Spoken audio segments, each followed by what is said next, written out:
पूजा खेडकर प्रकरणामध्ये आता एक मोठी बातमी समोर येते। पूजा खेडकर प्रमाणे देशात 22 IAS IPS अधिकारी बोगस असल्याचा दावा UPSC फाइल्स या डॉक्युमेंटमध्ये करण्यात आलेला आहे।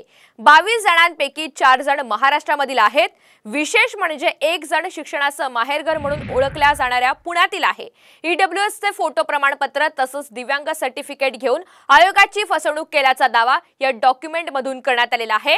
सामाजिक कार्यकर्ते विजय कुंभार यांनी या संदर्भात ट्विट करत UPSC कडे पत्र लिहित तक्रार सुद्धा नोंदवलेली आहे। त्यांनी या प्रकरणाची आता चौकशी करण्याची मागणी सुद्धा केली आहे। दरम्यान त्यांच्याशी या सगळ्या संदर्भात सविस्तर बातचीत केलेली आहे आमचे प्रतिनिधी अक्षय बडवे यांनी। 22 जणांमध्ये साधारणपणे काय कॅटेगरायझेशन झालेलं आहे, याच्यात IAS IRS IPS असं काही आहेत का, आणि नेमकं यांनी फसवणूक केल्याचा दावा जो या डॉक्युमेंटमधनं करण्यात आलेला आहे ती नेमकी फसवणूक कुठल्या प्रकारची? बघा, याच्यामध्ये जे दावे आहेत ते उत्पन्नाचा दाखला, डिसेबिलिटी सर्टिफिकेट किंवा OBC सर्टिफिकेट अशा प्रकारची खोटी प्रमाणपत्र देऊन मिळवले।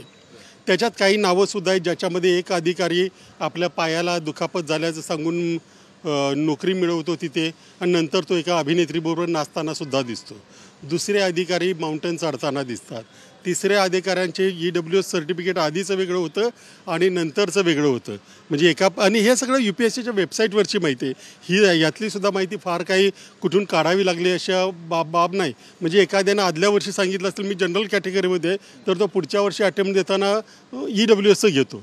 हे सगळं संशयास्पद, आणि म्हणजे हे लूपहोल शोधून त्याच्यातलं नेमकं काय करायचं हे ठरवून केलेल्या बाबी आहेत। त्याच्यामुळे जास्त कडक कारवाई याच्यावर होणं गरजेचं आहे। शेवटचे 2 प्रश्न आहेत। या 22 जणांची जी कॅटेगरायझेशन झालेलं आहे त्याच्यात महाराष्ट्रातले असे किती जण आहेत आणि कुठल्या पोस्टवरती आहेत? महाराष्ट्रातले बहुतेक जण आहेत ते IAS पोस्टमध्येच आहेत। 3-4 जण आहेत त्याच्यामधले, एक जण पुण्यातले सुद्धा आहेत त्या यादीमध्ये। UPSC या संपूर्ण प्रकरणावर काय कारवाई करतं ते पाहणं महत्त्वाचं ठरणार आहे। कॅमेरामन आदर्श कटकेसह अक्षय बडवे, साम TV न्यूज, पुणे।